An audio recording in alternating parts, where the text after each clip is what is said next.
Niestety chomik nie może odpowiedzieć. Heinrich zwaarwerk achter die rug heeft. La vida es bella. Tag heilen. Kompass. Die Schweiz redet mehr als 4 Sprachen.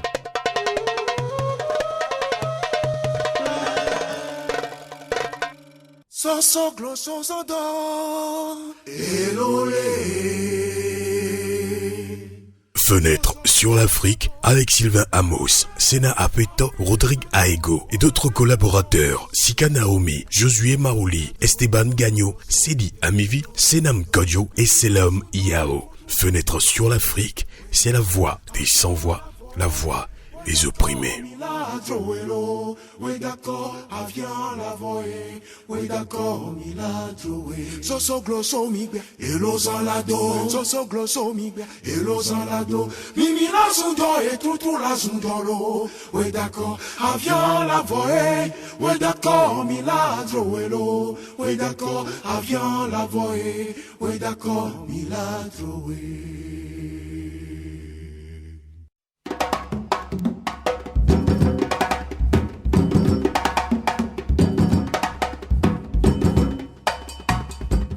Bonsoir Abidjan, bonsoir Lomé, bonsoir Cotonou, Bamako, Dakar, bonsoir à toute l'Afrique. Heureux de vous savoir nombreux à l'écoute de votre émission Fenêtre sur l'Afrique sur Radio Canal K en Suisse alémanique.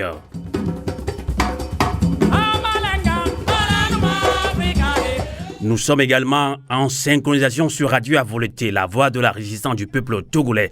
Dans la première partie de cette édition du 31 juillet 2021, nous ouvrons un débat sur la rencontre historique entre les anciens rivaux Laurent Koudjou-Gbagbo et Alassane Ouattara, rencontre qui s'est tenue mardi dernier au palais présidentiel à Abidjan. Et dans la deuxième partie de votre émission, place au débat panafricain. Des femmes africaines s'engagent dans la lutte de libération des peuples africains. Débat autour d'une synergie d'action du port du Noir pour lutter contre la vie chère, l'impunité et la mauvaise gouvernance. Cas du Togo, de la Guinée-Conakry et du Cameroun. Et ce soir, 31 juillet, veille de la fête nationale suisse, nous profitons de l'occasion pour souhaiter une bonne fête à tous les citoyens suisses et à tous ceux qui résident dans les 26 cantons de la Suisse.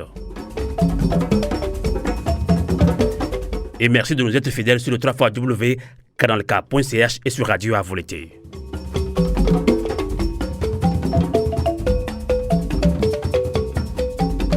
Et sans plus tarder, nous accueillons notre premier invité qui n'est autre que Dr Koudjou, enseignant et écrivain ivoirien. Il réside en France. Bonsoir, Dr Claude Koudjou. Bonsoir Amos, merci pour l'invitation. Merci également de nous accompagner dans ce débat. On va quand même en parler tout de suite. On accueille également à Vienne, en Autriche, Dr Yves Kouamaiso, coordinateur de CVU Togo Diaspora, collectif pour la vérité des urnes. Dr Yves Kouamaiso, bonsoir. Bonsoir Amos, bonsoir à tous les invités. Merci également de nous accompagner à Vienne, en Autriche. Justement, on va pas perdre du temps dans ce débat, rencontre entre les anciens rivaux Laurent Koudjou-Gbagbo et Alassane Ouattara.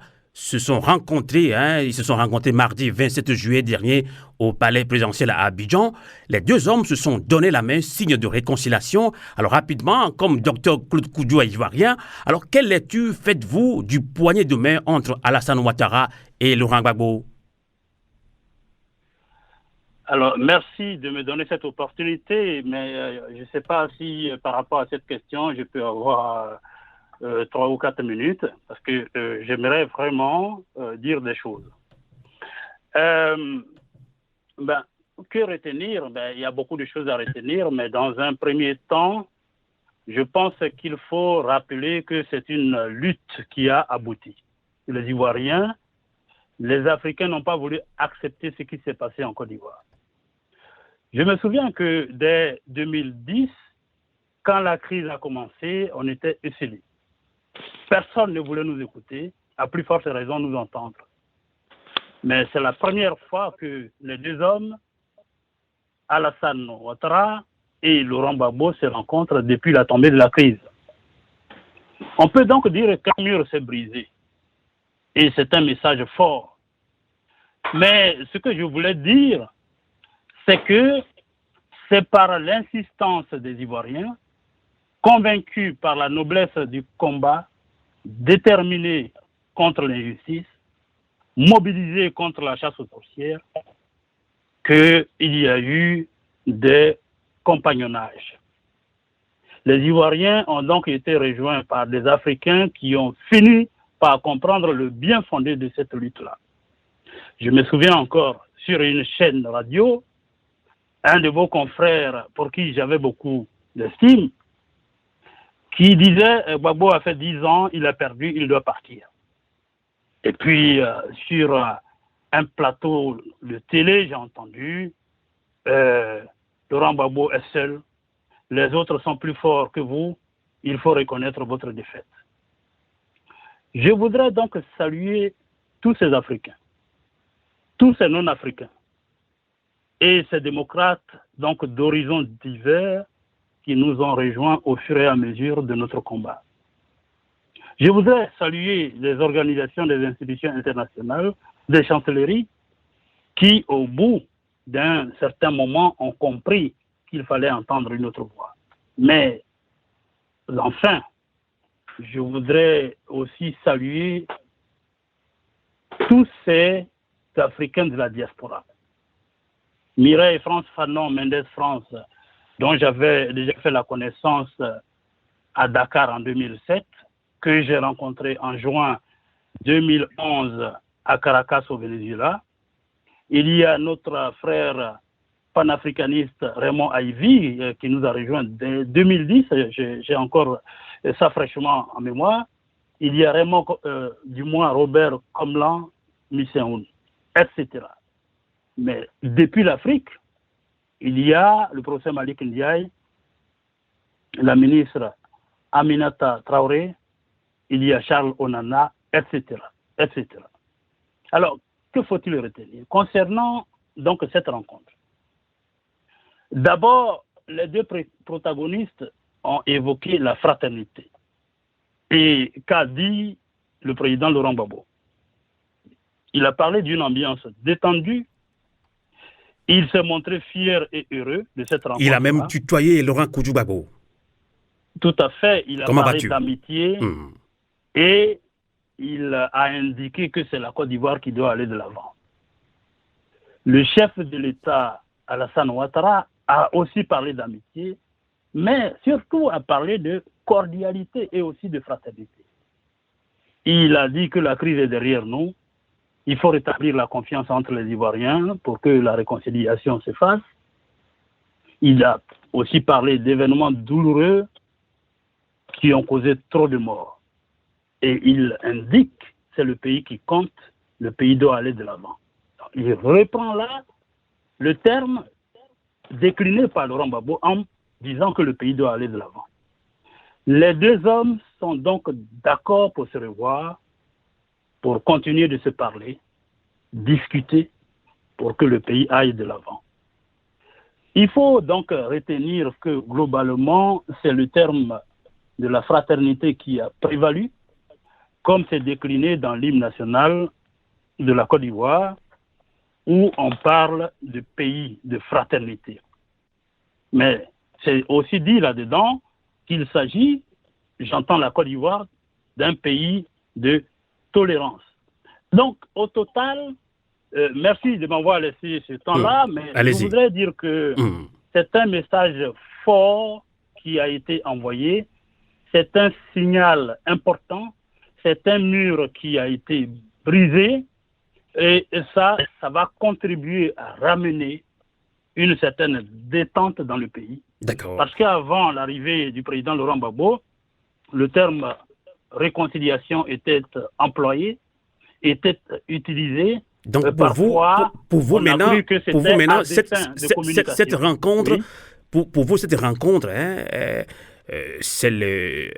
ça donne directement une ouverture à une vraie réconciliation en Côte d'Ivoire, sans langue de bois. Alors, une vraie réconciliation en Côte d'Ivoire, bon, il faut dire que nous n'avons aucun instrument pour jauger ce qui peut se faire objectivement, mais je pense que ce sont deux hommes d'État qui ont parlé, mais publiquement, et les images ont parcouru le monde entier. Il faut rappeler que c'est la première fois qu'ils se sont rencontrés et les deux ont indiqué que, mais surtout le chef de l'État, que c'est pour des questions d'agenda et que ça s'est seulement fait le 27 juillet dernier et que c'était nécessaire, que les Ivoiriens attendaient cela.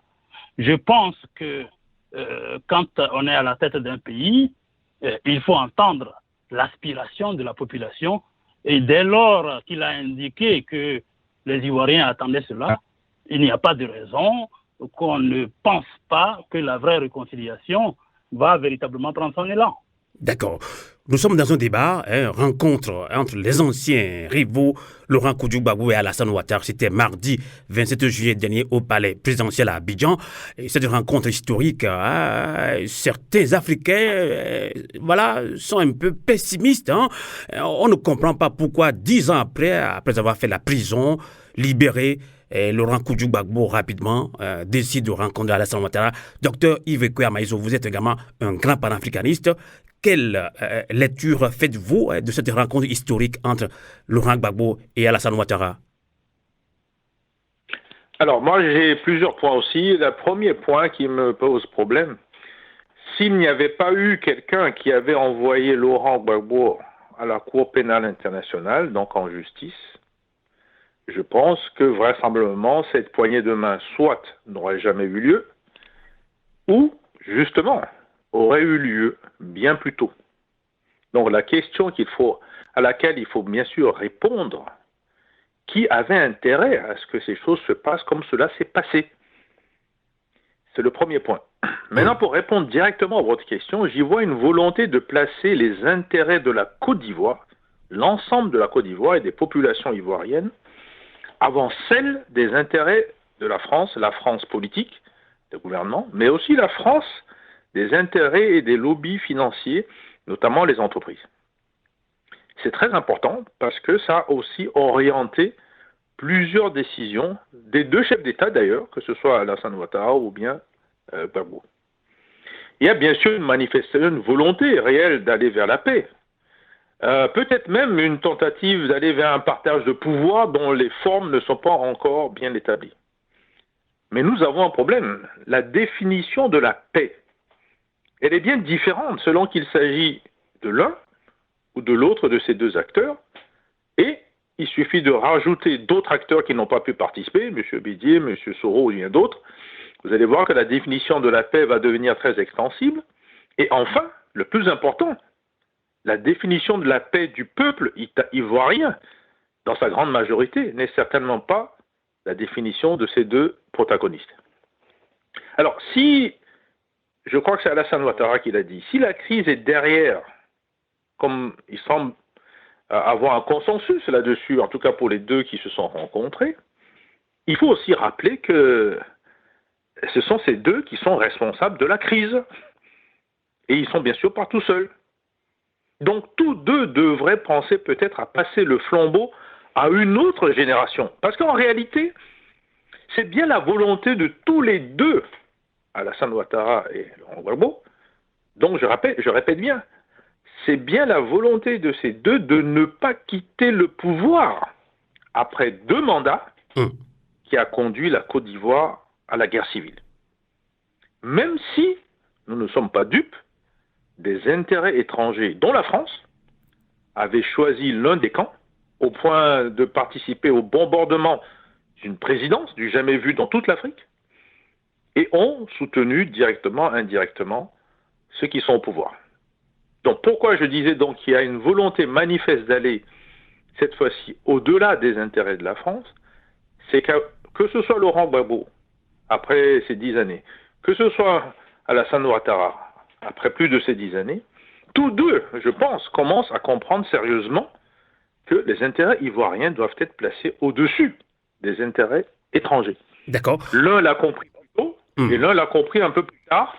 Et donc, du moment où vous avez un consensus sur ce point, il est absolument normal pour des politiciens, d'abord de se rencontrer, d'en parler.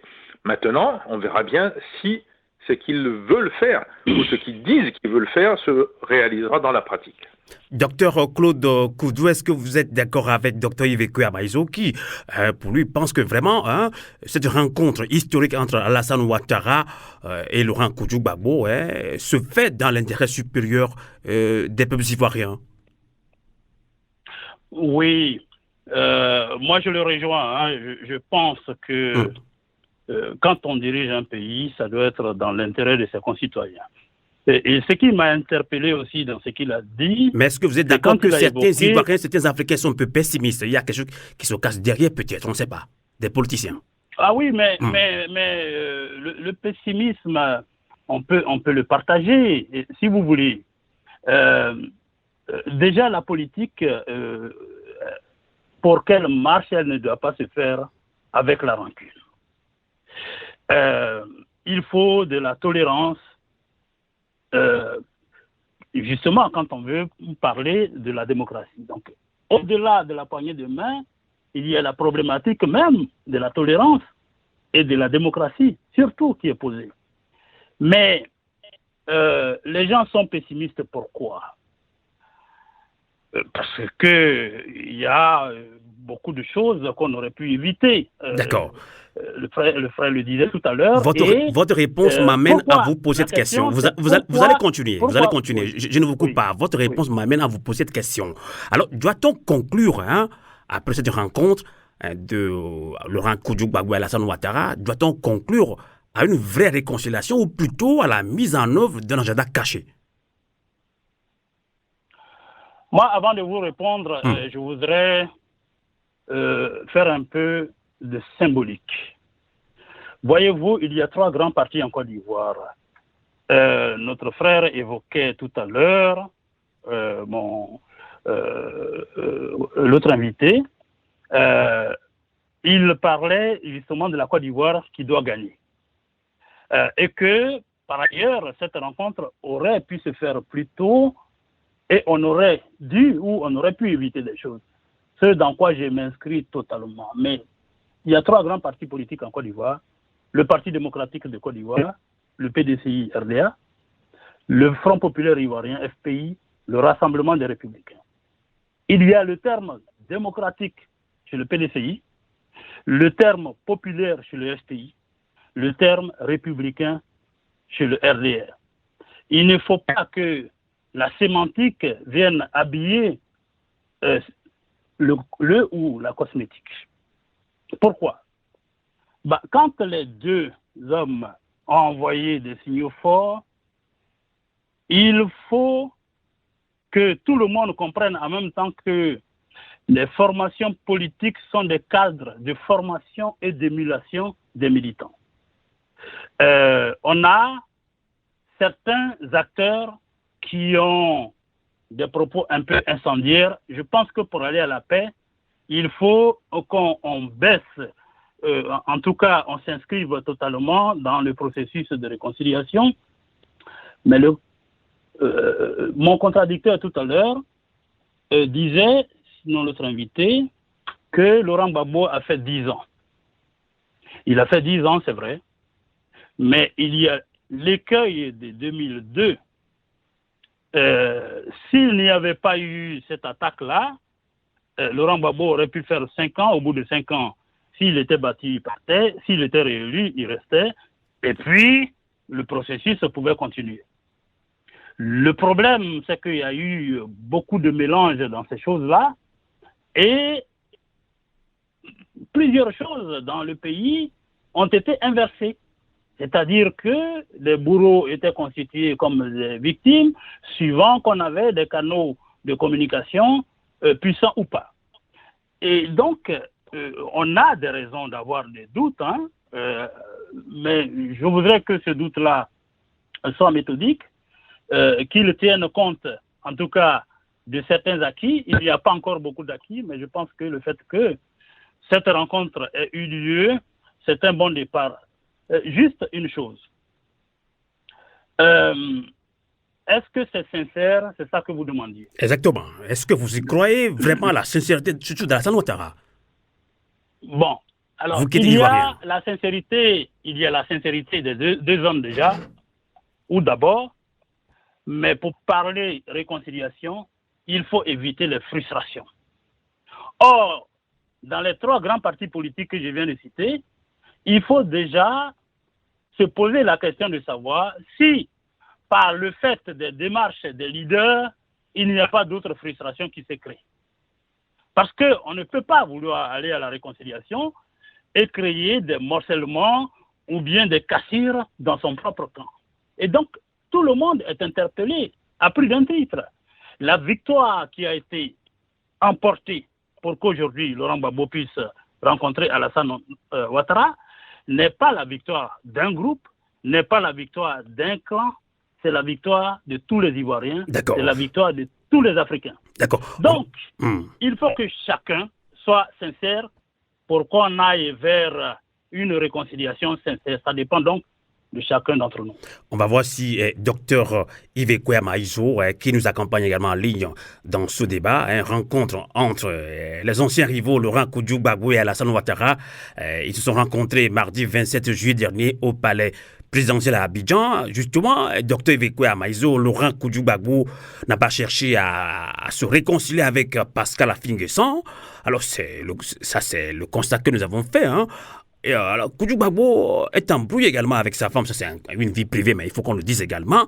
Et là, on parle également de ça, mais plutôt de ça, mais de réconciliation est directement tendue à celui qui l'a fait séjourner pendant plusieurs années à la Cour pénale internationale. Et Laurent, est-ce qu'on se pose la question, Laurent Gbagbo n'est-il pas trop vite allé en besogne, Dr Yves Maïso? Non, vous ne pouvez pas dire cela. Vous savez, quand vous faites un combat de boxe, il y a des rounds d'observation. D'accord. Donc, je pense qu'il s'agit d'un premier round d'observation, même s'il y a eu pas mal de discussions entre les différents groupes, parce qu'ils ne sont pas tout seuls. Ils ont des équipes, ils ont des partis politiques. En tout cas, parce que pour certains Ivoiriens, je ne vous coupe pas, vous allez continuer. Pour certains Ivoiriens, Laurent Gbagbo aurait pu rencontrer ou bien chercher à se réconcilier avec Pascal Affi-N'Guessan de son parti. Oui, mais il ne faut pas tout mélanger. Les problèmes internes du parti de M. Gbagbo, mais laissez ça de côté pour le moment. On n'est pas à ce niveau-là. D'accord. Parce qu'il y a d'autres problèmes internes à ce parti qu'on peut toujours discuter. Vous dites qu'il cherche à se réconcilier, personne ne savait si au passé, l'un ne cherchait pas à prendre la place de l'autre. Donc, vous savez, il n'est pas le seul, Affi-N'Guessan, il y en a d'autres. Revenons sur le sujet. Il y a 2 grands éléphants, puisque c'est le signe de la Côte d'Ivoire, qui se rencontrent. Bon, les combats d'éléphants, il ne faut pas être en dessous. Donc, il y a une pression sur Alassane Ouattara aujourd'hui qui a été formulée. Il faut libérer les prisonniers politiques. Il y a une occasion inespérée qui est la 161e fête de l'indépendance de la Côte d'Ivoire, le 7 août. On n'est pas loin. Le 7 août, dans une semaine. Si Alassane Ouattara réussit à libérer, je dis bien tous les prisonniers, parce qu'il peut en libérer 3 ou 4, et les autres, on ne sait pas quand. Alors, il y a véritablement un signe d'Alassane Ouattara, et de ce point de vue, il a relancé la réconciliation. Il y aura d'autres éléments, d'autres discussions. Mais il faut quand même qu'il y ait un signe fort qui montre cela, et que l'adversaire, maintenant ils sont devenus des amis, que le camp de Gbagbo et d'autres disent officiellement qu'effectivement leurs prisonniers sont libérés, prisonniers politiques, et du coup, des négociations vont commencer, parce qu'on n'a pas fini. Rappelez-vous ce qui se passe au Soudan Sud. Salva Kiir Mayardit, président depuis 2011, Riek Machar, vice-président 2011-2013 et puis 2016-2020, 2 rivaux qui n'ont fait que parler de la paix, qui n'ont fait que se serrer les mains, qui n'ont fait que de parler de réconciliation, et c'est une catastrophe pour les populations au Sud-Soudan. Bien sûr, les intérêts américains, les intérêts d'autres pays sont intervenus dans ces pays, notamment à cause du pétrole et des minerais du sous-sol. Mais au fond, les acteurs africains ont un problème de fond. Il y a ce problème de longévité que j'ai dit tout à l'heure, qu'ils apprennent à mettre un terme lorsqu'ils viennent au pouvoir. 2 mandats, sincèrement, pour les Africains, ça suffit qu'ils passent le flambeau à une autre alternative, à une autre génération, ou la même génération, en tout cas qu'à quelqu'un d'autre. Non, ils sont encore là. C'est d'abord ça le problème. Ce n'est ni l'ivoirité, ni nécessairement les forces étrangères. C'est d'abord cette façon de penser le pouvoir en Afrique. Alors, bien sûr, ça bloque l'avenir. Et on ne peut pas bloquer l'avenir de la Côte d'Ivoire entre les mains de 2 personnes, ou 3, ou même 4. La Côte d'Ivoire appartient à tous. Et si vous voulez que ça fonctionne, c'est pas tout de dire qu'on libère les prisonniers politiques, il faut une conférence nationale ivoirienne pour la justice et la réconciliation. À défaut, parce que l'un ou l'autre va certainement le refuser ou traîner en longueur. Alors qu'on fasse une feuille de route de réconciliation, on ne peut pas oublier la justice et qu'on le mette de manière officielle, claire, lisible pour les populations, qu'on sache ce que ces gens font. Ils ne peuvent pas continuer à manger les Ivoiriens à la sauce qu'on ne connaît pas. On doit savoir qu'est-ce qu'il y a. Vous avez dit vous-même, des agendas cachés, etc., parce que vous n'avez pas l'information. Mais si on vous donne la feuille de route de la réconciliation, mais vous allez pouvoir faire vos analyses et comprendre ce qui est en train de se passer. Et ils ne sont pas les seuls acteurs. On l'a dit tout à l'heure, il y en a d'autres. Sans prendre parti pour l'un ou l'autre d'ailleurs, y compris ceux dont vous avez parlé au sein de chacun des partis. Vous avez parlé d'Afrique Guessant au côté de l'FPI, mais regardez aussi du côté de M. Bédier, beaucoup de gens qui sont mis sur la touche là-bas. Donc voilà un peu tous les problèmes. Maintenant, sur le problème que j'appellerais moi privé de Mme Simone Gbagbo, moi je vous engagerai à ne pas mettre les pieds dans cette histoire. C'est des problèmes privés, ils doivent rester dans le domaine privé. Maintenant, si vous parlez de Simone Gbagbo en tant qu'actrice politique, mais elle est complètement dans le jeu. Elle a tout loisir de se présenter. Je pense que ça doit certainement lui tourner dans la tête quelque part. Et pour cela, elle a choisi une ligne politique qui avait été suivie par son ex-mari, qui a certainement abouti quelque part aussi en termes de responsabilité à la situation que nous avons. Donc il y a de la réflexion à faire de ce côté aussi. D'accord. Mais tout ça peut se résoudre dans le cas d'une conférence sur la notion de réconciliation, mais elle ne peut pas se faire sans une partie de la justice. Les gens sont morts dans ce pays. Des gens sont morts.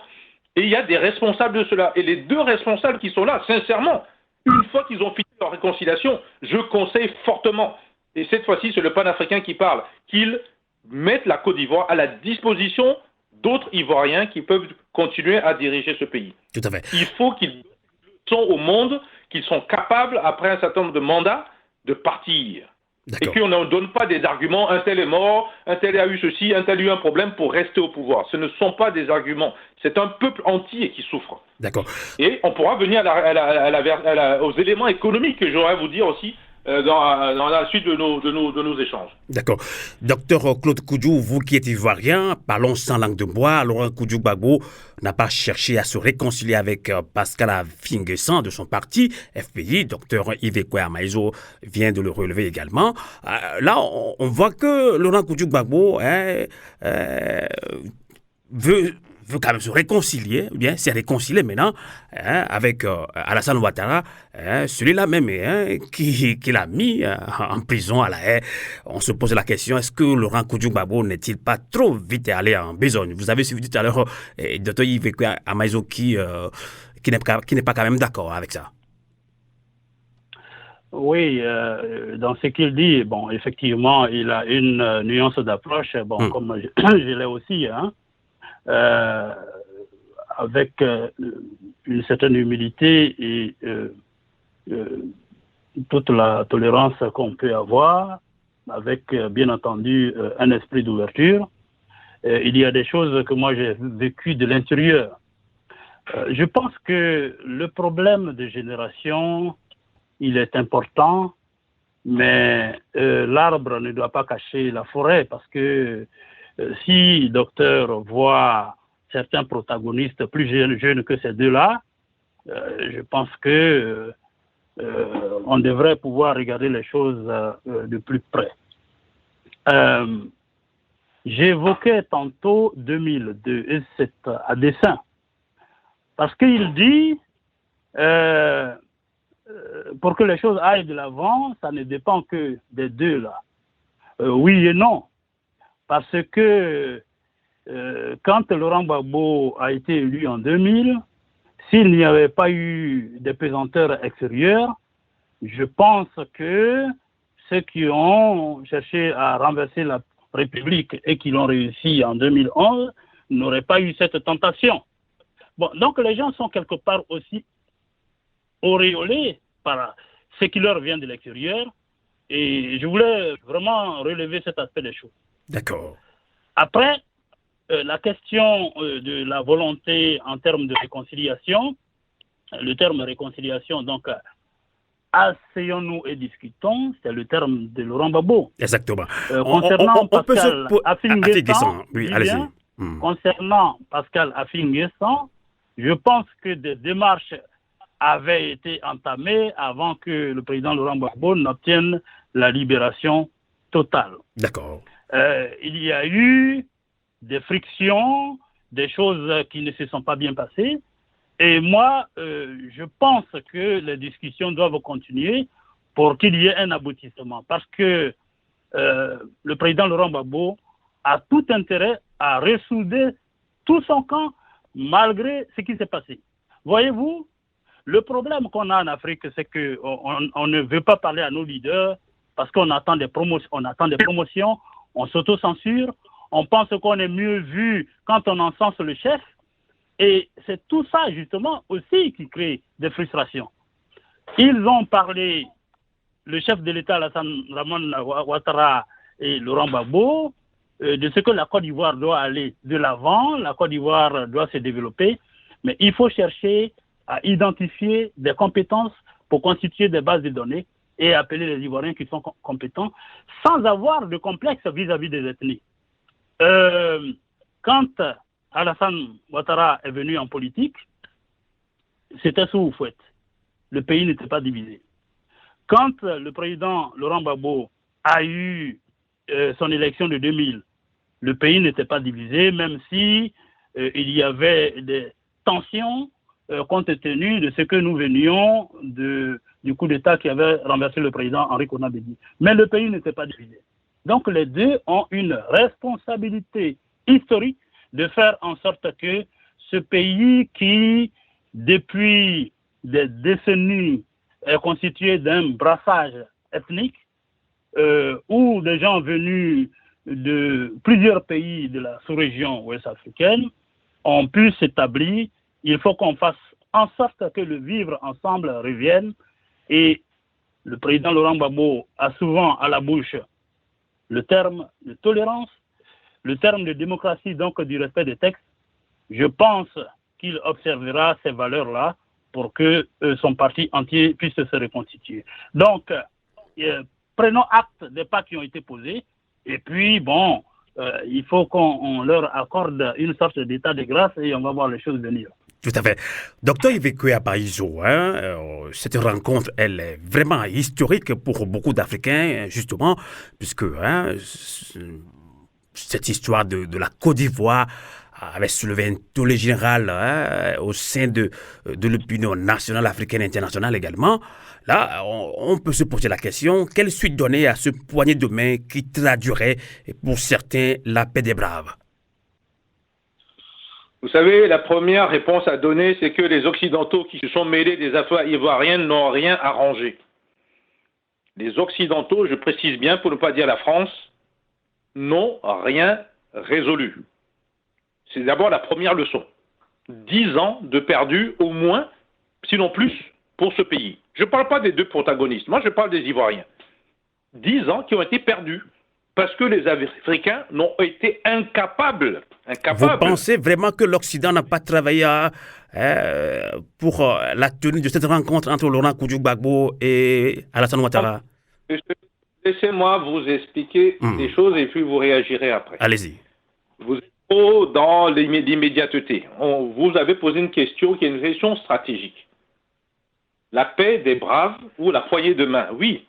Mais ce ne sont que des espaces dans une photo. Je vous dis, le problème de fond, il faut faire le bilan.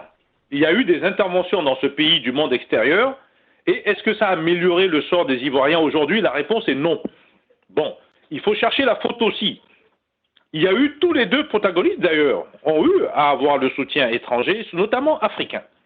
Ils auraient pu choisir, que ce soit Alassane Ouattara ou même au temps de Gbagbo, de faire que ce soit des Africains, des panafricanistes notamment, qui trouvent une solution pour résoudre le problème. Nous avons la charte africaine des droits de l'homme et des peuples. Nous avons une charte qui est bien supérieure à beaucoup de textes que vous allez voir en Europe ou même aux États-Unis. Nous avons des gens compétents qui peuvent le mettre en œuvre. Nous avons une justice qui peut, la Cour de justice existe. Il y en a même une de la CEDEAO, et sans compter celle qui existe pour justement traiter la charte. Mais nous, Africains, je dis bien nous cette fois-ci de manière globale, avons un complexe et refusons de faire confiance à la façon, le mode de pensée africain, qui est bien sûr autour de la paix. Nous pensons que le monde extérieur, en l'occurrence la CPI, que les États-Unis n'ont pas signé, vous ne pouvez pas porter quelqu'un de la CPI, américain devant la CPI. La France fait beaucoup de bruit, mais vous ne pouvez pas porter un Français devant la CPI. Et on pourra en citer bien d'autres. Prenez le cas de Libye, ceux qui ont organisé la guerre en Libye. Donc ce que j'essaie de vous dire, il faut arrêter de rester dans la théorie. Il y a des erreurs qui ont été faites et il ne faut pas que ça recommence. Si demain il y a une nouvelle crise en Côte d'Ivoire, ce n'est pas le monde extérieur qui va le résoudre. C'est ça la conclusion qu'il faut retenir. Nous avons des institutions africaines qui ont des textes qui sont relativement bien. Il faut les mettre en œuvre, leur donner du temps, c'est le principe de la palabre intelligente africaine, et d'avoir des solutions qui doivent être acceptées par les deux parties. Et je pense que si on avait choisi cette voie-là, le nombre de morts en Côte d'Ivoire ne serait pas celle qu'on a connue, sans compter ceux des disparus, sans compter ceux qui sont blessés, handicapés, et j'en passe et des meilleurs. Donc oui, la poignée de main qui est une photo dans l'histoire, dans 50 ans, on aura peut-être oublié, les livres d'histoire vont peut-être l'écrire. Ce qui nous intéresse aujourd'hui, c'est quelles sont les modalités de gouvernance pour que ce pays puisse fonctionner, pour que ce qui est arrivé ne recommence pas. Tout à fait. Donc la première des choses, c'est que, ne pas faire confiance au monde étranger parce qu'ils ne vont pas dans les intérêts des populations ivoiriennes. Ça, c'est clair. 2, il faut faire en sorte que les mandats politiques soient clairement respectés. Vous savez que dans la CEDEAO, c'était 2 mandats. C'était 2 mandats. Et dès lors qu'on a mis en cause ces 2 mandats, que ce soit en Côte d'Ivoire, mais vous avez le cas du Togo, qui risque de faire 5, 6, 7 mandats. Et vous allez voir, la crise togolaise, le jour elle va exploser, ce sera peut-être même pire que la Côte d'Ivoire. De la Guinée-Conakry également. Bien sûr, ils sont nombreux. Le problème, j'essaie de trouver qu'est-ce qui fait qu'on peut trouver un changement positif pour les populations. Les hommes politiques et les femmes politiques, ça passe. Les populations, elles ne font que souffrir. Ils sont où les familles des gens qui ont souffert? Ils sont où les martyrs de toute cette crise qui vient d'arriver? Ils sont où ces gens-là qui souffrent en silence, qu'on ne voit pas, qu'on n'entend pas, alors que 2 individus se serrent la main, se sourient, beaucoup de sourires hypocrites et de crocodiles d'ailleurs? Où ils sont où ceux-là, ces martyrs? Qu'est-ce qu'on en fait? Qui c'est qui va indemniser pour les maladies, parfois chroniques, ça, c'est vrai. handicaps qu'ils ont obtenus? C'est ça le problème. On ne peut pas faire la justice et la réconciliation uniquement pour les soi-disant ceux qui sont devant l'actualité. Il faut le faire pour ceux qui ont souffert, les martyrs, les peuples ivoiriens, et bien sûr de manière plus grande. Alors, moi, je reproche quelque chose de fondamental à tous les deux, que ce soit Alassane Ouattara ou Gbagbo. Je suis dans le fond, je ne suis pas partisan, je ne suis pas ivoirien. Les deux ont utilisé un système de la démocratie qu'on appelle le clientélisme. C'est ça qui a fragilisé le pays. Que ce soit au temps de Gbagbo et que ce soit au temps d'Alassane Ouattara. Les deux. Que ce soit les modalités, je ne vais pas dans le détail. Certains utilisent l'argent, certains utilisent telle ou telle forme. On en va jusqu'à financer on va voir comment va réagir Dr Claude Koudou après. Allez-y. Alors, ce qui est important dans tout ça, et c'est ça qui aboutit quelque part. On peut même remonter plus loin jusqu'à Houphouët-Boigny. Lui aussi, on l'appelle le père de la Côte d'Ivoire, bien sûr. Mais regardez bien le système qui a été mis en place. Parce qu'après lui, vous avez vu, c'était le déluge. Donc il n'est pas neutre aussi dans tout ce qui est en train d'arriver. Parce que s'il avait fait ce que je suis en train de dire, c'est-à-dire que les mandats s'arrêtent et qu'il passe la relève à quelqu'un d'autre dans son propre parti, peut-être des choses se seraient passées un peu mieux. Et encore faut-il le faire démocratiquement, donc la vérité des urnes. Il ne faut pas aussi mettre en valeur le culte de la personnalité. En l'occurrence, nous faisons le culte de la personnalité de 2 individus. Et bien sûr, le clientélisme. Ils prennent plusieurs formes, c'est d'acheter les voix, les consciences, de donner à manger pour les pauvres. Qu'est-ce que vous voulez, un pauvre, quand il a faim, il mange. Donc, c'est une culture du clientélisme. Ok, on va voir. Vous avez... et là, ce n'est pas un problème uniquement de la Côte d'Ivoire, bien sûr. Tous les pays, généralement francophones et anciennes colonies françaises, ont ce problème-là. Avant même d'attaquer un tel ou un tel. Et c'est ça la fragilité, et c'est ça qui dégrade l'unité nationale. D'accord. Et cet objectif ne me semble pas clairement affiché, en tout cas des bouts de lèvres. Et bien sûr, vous avez la conséquence économique de cela. Et je voudrais bien qu'on parle aussi des performances économiques, parce que là aussi, j'ai un problème avec tous les deux. Allez-y, vous avez le temps. Oui, non, après, le débat économique est un peu à part, donc je préfère que mon partenaire puisse réagir à Régis cela. d'abord, Parce qu'après, d'accord. Ok. Alors, un peu différent. docteur Claude Koudou, vous avez écouté tout à l'heure Dr Yves Kouamaïso qui parle de clientélisme. Il attaque et Laurent Koudou-Gbagbo et Alassane Ouattara. Pour lui, voilà, les deux ont pratiqué tous le clientélisme par rapport à la gouvernance de la Côte d'Ivoire. Alors, quelles peuvent être également les conséquences politiques du choix, surtout de Laurent Gbagbo, Dr Claude Koudou? Déjà, ce que je peux partager avec lui quand il parle de l'implication des Occidentaux, de leurs intérêts, quand il parle, donc mon partenaire, de 10 ans, si ce n'est plus de perdu, mais 10 ans qu'on a perdu, les Occidentaux sont intervenus en Côte d'Ivoire parce qu'ils disent qu'ils voulaient instaurer la démocratie, à croire que sous Gbagbo, il n'y avait pas de démocratie. Donc, il y a des clichés qu'on vend aux Africains et puis ils mordent à la maison. Rappelez-vous, quand il y a eu 2002, je reviens toujours à ça, il y a le président Abdoulaye Wade qui a joué les troubles faits. En 2011, il y a eu Jean Ping. Après, c'est l'arroseur qui a été arrosé parce que en 2011, Jean Ping, en tant que président de l'Union africaine, aurait pu faire en sorte, comme le disait tout à l'heure le docteur, que les Africains puissent travailler le problème de la Côte d'Ivoire sur le plan africain, sous l'arbre à palabre, suivant nos traditions, suivant nos codes.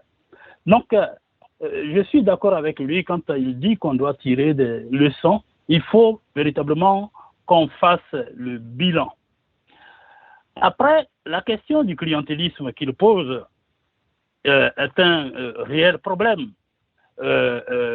Bon, on jugera sur comment les différents mandats se sont passés pour l'un et pour l'autre, mais au total, je disais tout à l'heure, et c'est Laurent Gbagbo qui le disait à La Haye dans une de ses interventions, si ce n'est dans le livre qu'il a fait, Paix à son âme, avec Jean-François Mattei, où il dit en Afrique, on a l'impression que les Noirs ont peur d'être libres.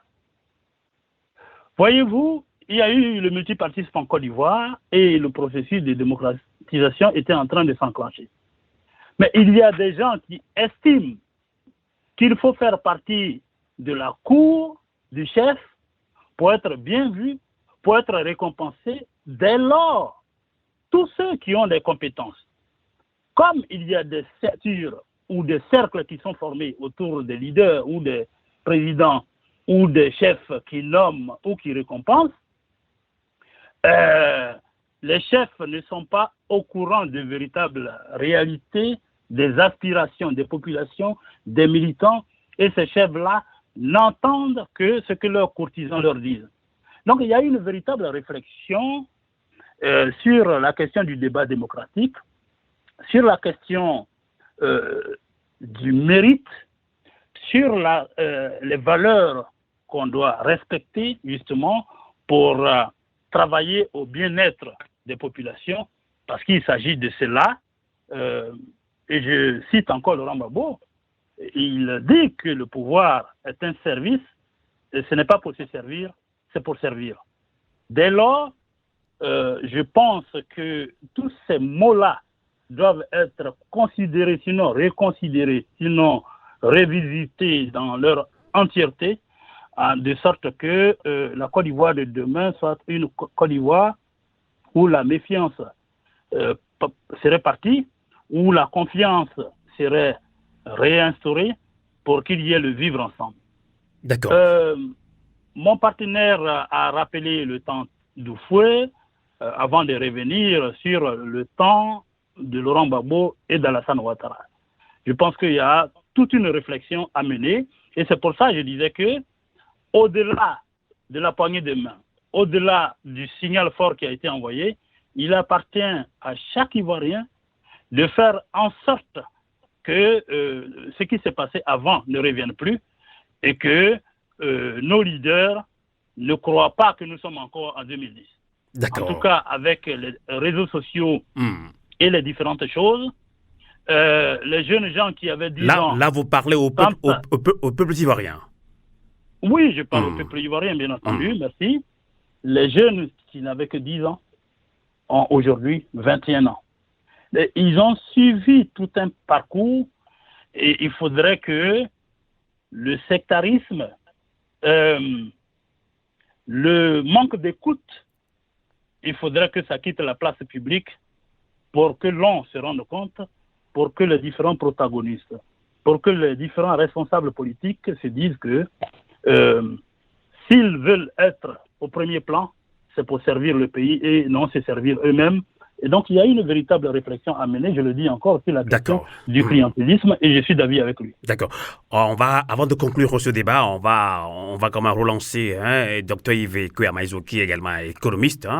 Dr Yves Kouamaizo, on peut se poser la question, est-ce que cette rencontre historique entre Laurent Koudou-Gbagbo et Alassane Ouattara peut-elle relever l'économie de la Côte d'Ivoire?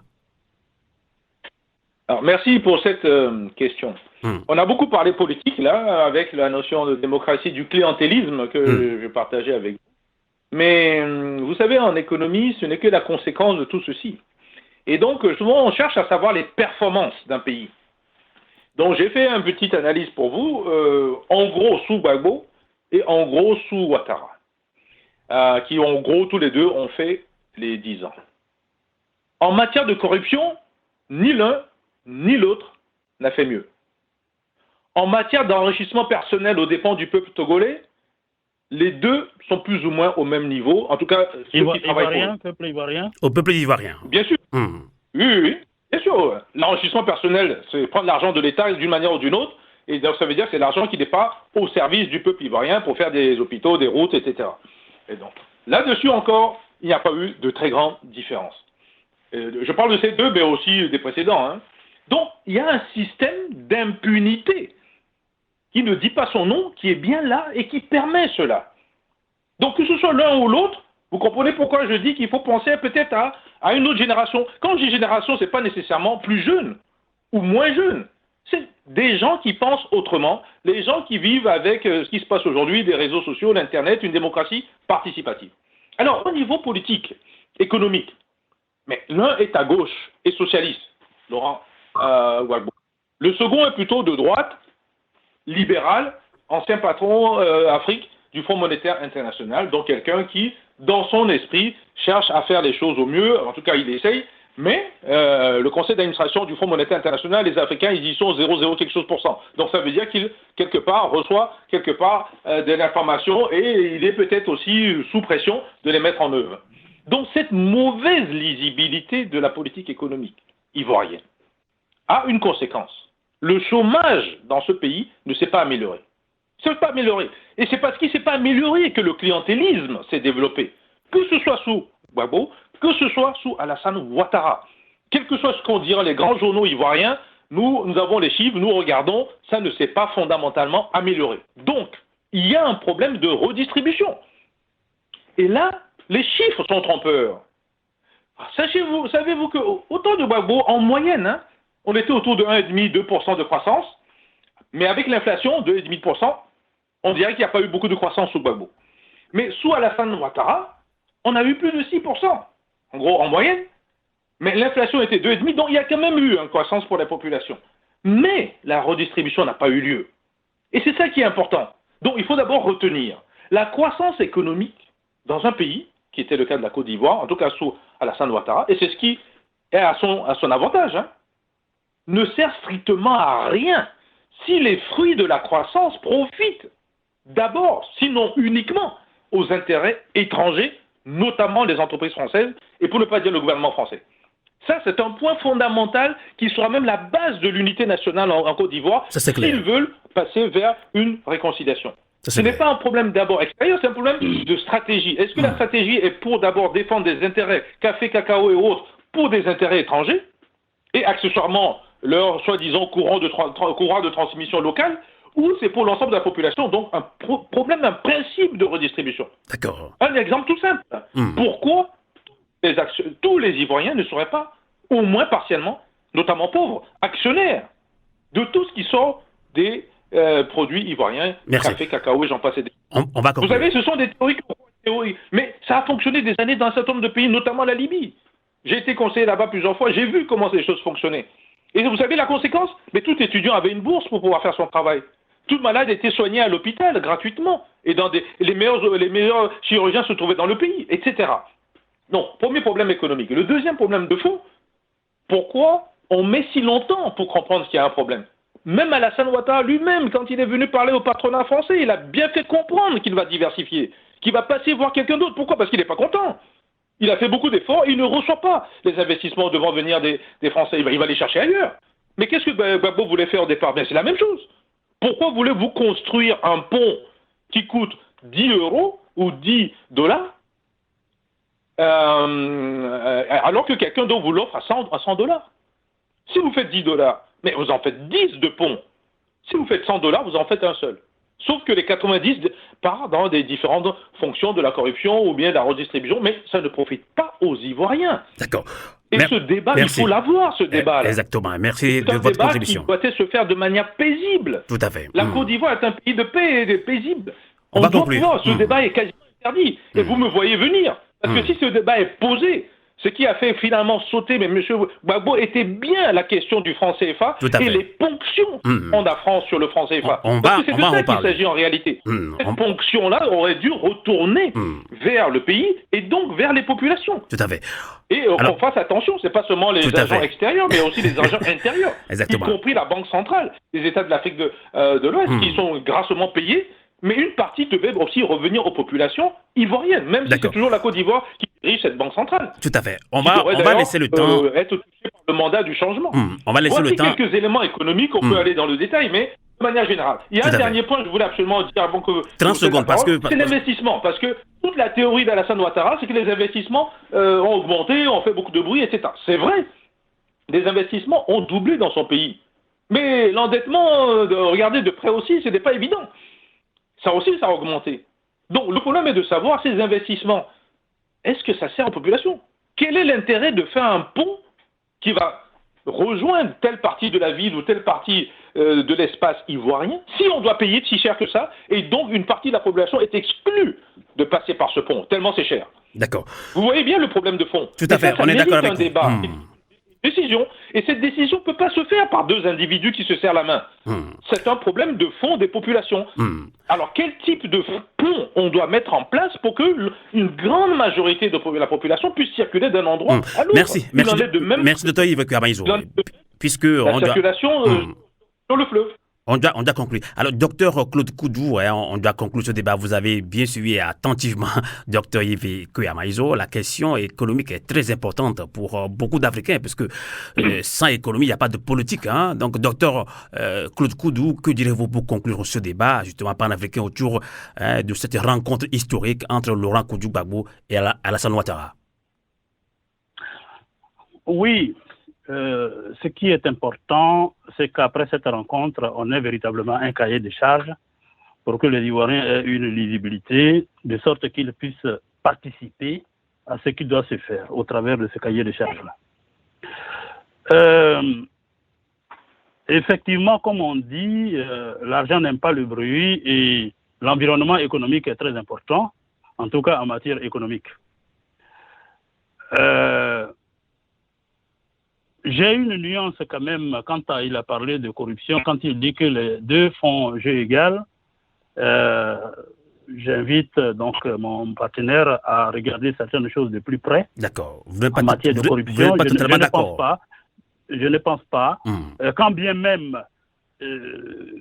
sous les deux mandats, il faut reconnaître qu'il y a eu des problèmes de corruption et le président Laurent Gbagbo, en son temps, avait porté plainte pour que dans la filière café-cacao, il y ait de l'assainissement.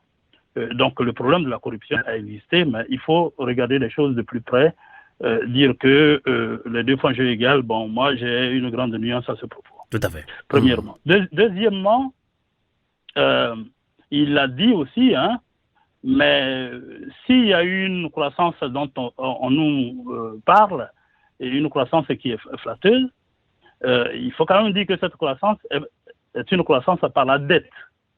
La Côte d'Ivoire est très, très, très endettée et aujourd'hui, les Ivoiriens broient du noir. Il y a le problème des hôpitaux. Bon, concernant, on a vu récemment, mais avant aussi, le problème de l'électricité, le problème des prix des denrées de première nécessité. Bon, en tout cas, on peut entendre débattre de cette question. Je suis d'accord que la question de l'impunité, mais dans les différents domaines, il faut que ce soit réglé. Parce qu'il y a d'abord la question du respect des institutions. Au niveau de la justice, le citoyen n'a pas une bonne justice. Le citoyen peut se plaindre, par exemple, pour son terrain qui lui a été pris par quelqu'un qui a plus de moyens. Et il peut aller déposer plainte, il peut avoir tort parce qu'il n'a pas les moyens de corrompre. Et je prends là un exemple qui disons, est très caractéristique de ce qui se passe dans le pays. Et je pense qu'à ce titre-là, il y a beaucoup d'efforts que l'on doit faire. Donc, je suis entièrement d'accord qu'il faut qu'il y ait un cahier des charges, tant au plan économique pur qu'au plan, au plan politique pur, autant pour moi, qu'au plan économique. Il faut donc faire en sorte que le niveau de vie des Ivoiriens s'améliore, parce que quand on fait la politique, c'est pour le bien-être de ses concitoyens. Et effectivement, les deux qui étaient en conflit se sont serrés la main. Il faut maintenant faire en sorte que tous les Ivoiriens puissent parler ensemble. Il a parlé de Guillaume Soro, ce qui est vrai. Il y a le président Rico Nambédié, qui a déjà parlé avec le président Laurent Gbagbo. Et puis, il y a les différents acteurs qui sont à l'intérieur des partis, qui doivent faire en sorte que les taux se desserrent quand même, de sorte qu'il y ait au total une confiance dans le pays. D'accord. La confiance mutuelle est très importante justement pour qu'un pays se développe. Exactement. Parce que quand il y a la confiance, quand il y a le respect des lois, en tout cas, tous les citoyens s'épanouissent et c'est le pays tout entier qui se lève. Merci. C'est vraiment le message que je voudrais porter. Tout à fait. Merci beaucoup, docteur Claude Koudou. Je rappelle que vous êtes enseignant et vous êtes également écrivain, citoyen ivoirien en ligne depuis la France. On va également conclure ce débat panafricain avec docteur Iveco Amazo, qui est un grand panafricaniste.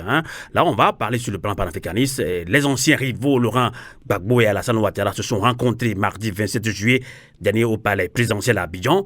Les deux hommes se sont donné la main, signe de réconciliation. Docteur Iveco Amazo, sans langue de bois, est-ce que cela peut inspirer d'autres leaders politiques dans la zone CEDEAO, notamment au Togo? On se rappelle, après la dernière élection présidentielle, c'est toute une division au sein de l'opposition elle-même. Est-ce que ça peut inspirer les autres peuples africains, notamment au Togo? Dr Iveco Amazo, pour conclure.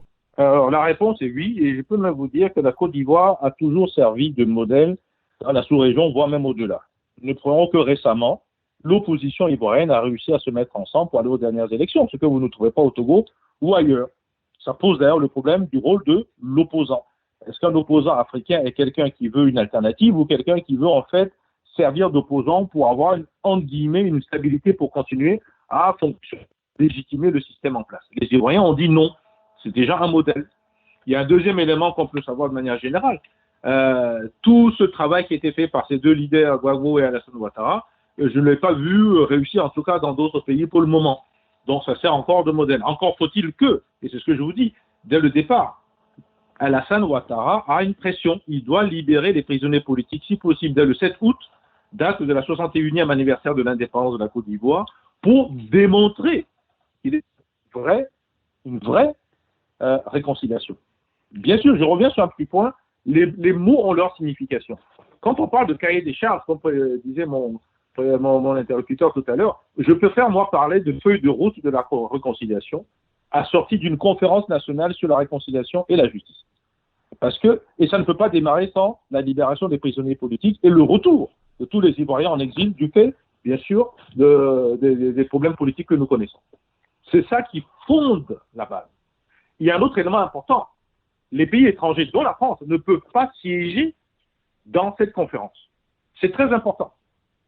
Est-ce que nous siégeons à l'Union européenne? Est-ce que nous siégeons dans les discussions qui se posent? Non. Ils ne peuvent pas. Ils seront informés comme tout le monde.